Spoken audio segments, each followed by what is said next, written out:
Dernier épisode aujourd'hui sur les suites de Garance à Saint-Denis et on fait la jonction avec l'Ouest pour nous diriger vers la possession.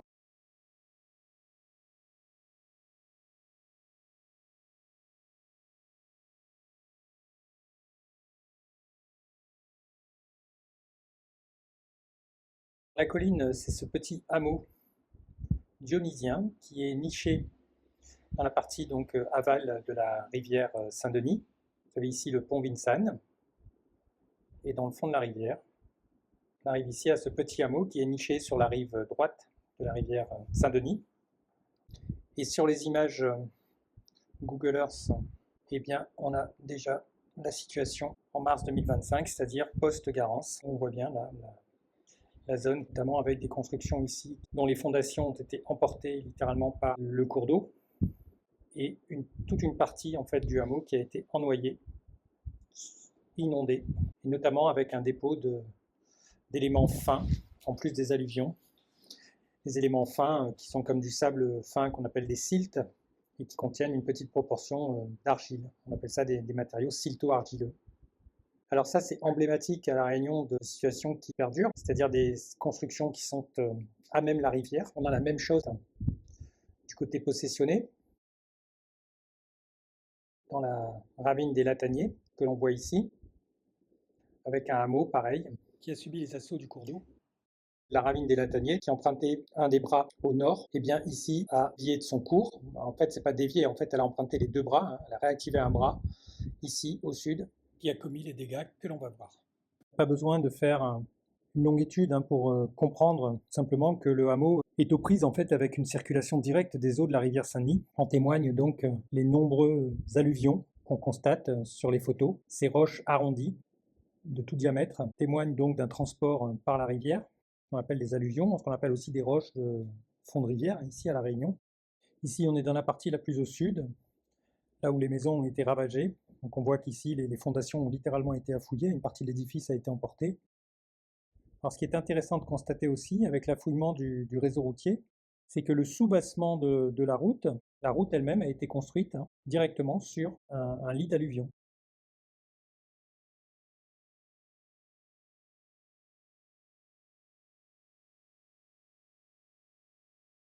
Alors au Latani, on va retrouver un peu les mêmes dégâts, voire en plus grand, avec en haut l'entreprise dont la terrasse a été emportée, et bien sûr ici des engins de chantier qui se retrouvent dans la ravine. Alors si la ravine a charrié ces engins, c'est-à-dire qu'elle a été les prendre en fait sur des plateformes.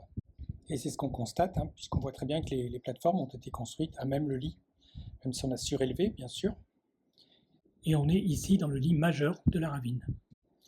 Pareil pour la maison qui est située juste au-dessus de la parcelle emportée. On a ici probablement du remblai directement sur les alluvions. On va rapidement recombler pour sauver ce qui peut l'être. Dernière photo, donc en flèche verticale, on voit le restant de la route. Donc l'endroit a été asphalté pour être aménagé, mais on voit bien en plein lit. Et la flèche horizontale montre que ça s'est peut-être fait sur remblai ou alluvion naturelle de l'époque. En tout cas, on est dans le lit majeur de la ravine. Une donnée importante aussi est la vitesse de l'eau. Vous voyez qu'ici, elle est relativement importante. C'est une chose d'être inondé, c'en est une autre quand la vitesse du courant est relativement forte, ce qui se produit naturellement quand on est dans le lit majeur de la ravine. On parle du lit mineur d'une ravine ou d'une rivière pour indiquer la largeur de la ravine où l'eau s'écoule habituellement et en moyenne toute l'année. Il est donc normal ici de considérer que les habitations ne sont pas dans le lit mineur, les gens ne sont pas bêtes, ils ne construisent pas où l'eau coule en permanence, par contre ils construisent là où l'eau peut s'écouler de façon assez exceptionnelle lors d'une crue. On parle alors du lit majeur. Le lit majeur, c'est l'espace, la largeur de la ravine où l'eau peut s'écouler de façon plus ou moins exceptionnelle.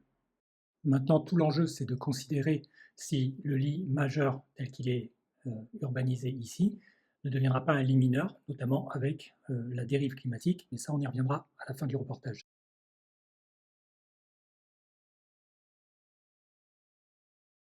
À quand remonte alors l'occupation dans le quartier de la Colline, si on considère donc ce pâté de maisons-là? On sait qu'en 1961, le hameau n'était pas constitué. Voilà les terrains qui nous intéressent. Ils ne sont urbanisés que plus bas, On voit deux constructions ici, alors qu'en 1968, les terrains les plus exposés sont urbanisés, avec 1, 2, 3, 4, 5 habitations, et notamment une habitation dans le secteur le plus exposé, qui aujourd'hui a subi une destruction. En 1966, on constate qu'il n'y a aucune urbanisation dans le lit. Et par contre, cette photo nous donne à voir, dans la partie touchée, on a bien donc un lit qui est relativement large, avec le bras au nord et le bras au sud ici. Et on a donc vraiment une rivière depuis cette rive-là jusqu'à la bordure sud ici. La situation en 1971, 5 ans après, on voit que la zone dont il est question est urbanisée, et donc elle s'est urbanisée dans les 5 années entre 66 et 71.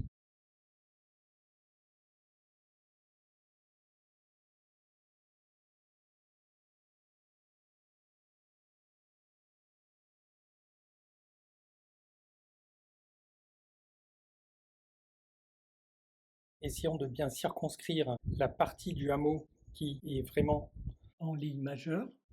J'ai repris ici une image de 2024 du quartier, et voici l'emprise de la ravine. On circonscrit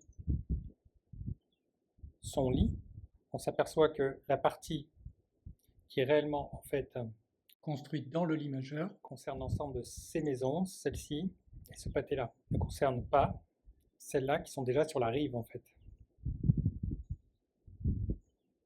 Et c'est d'ailleurs ce qu'on va constater donc avec Garance, c'est bien le ravage de cette partie-là et de cette zone ici, qui on le rappelle donc sont construites dans le lit de la rivière.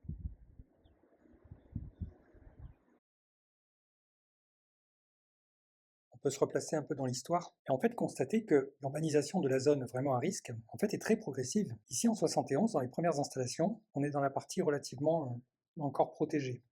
La zone vraiment à risque, ce sera cette zone-là.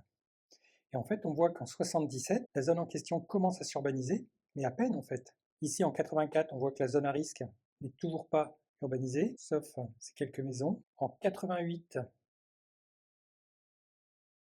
ça se poursuit timidement, tranquillement, mais on voit en fait que la végétation s'est beaucoup développée dans le secteur, indice qu'il n'y a pas eu de crue majeure à cette époque. Et en 97, la zone à risque connaît une certaine densité. Mais celle-là ne l'est pas encore. Il faut attendre en fait 2002 pour que toute cette zone-là soit urbanisée. Alors j'ai pas les dates précises effectivement. Et en fait tout se joue dans la décennie 90-2000, au moment d'ailleurs où les mairies digèrent le fait qu'elles aient récupéré la compétence des permis de construire, dans la suite des lois de décentralisation des années 80, et dans la foulée aussi du fait que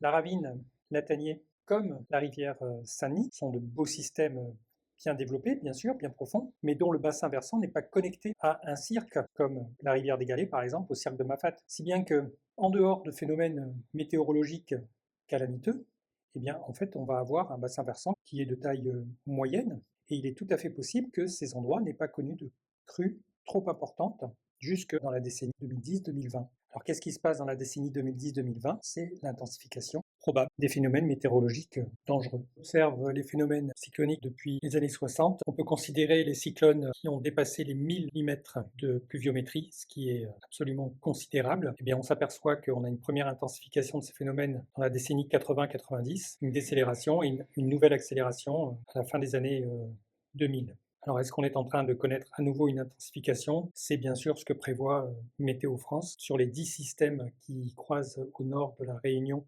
tous les ans, eh bien, ces phénomènes pourraient nous atteindre davantage à cause du réchauffement de l'océan.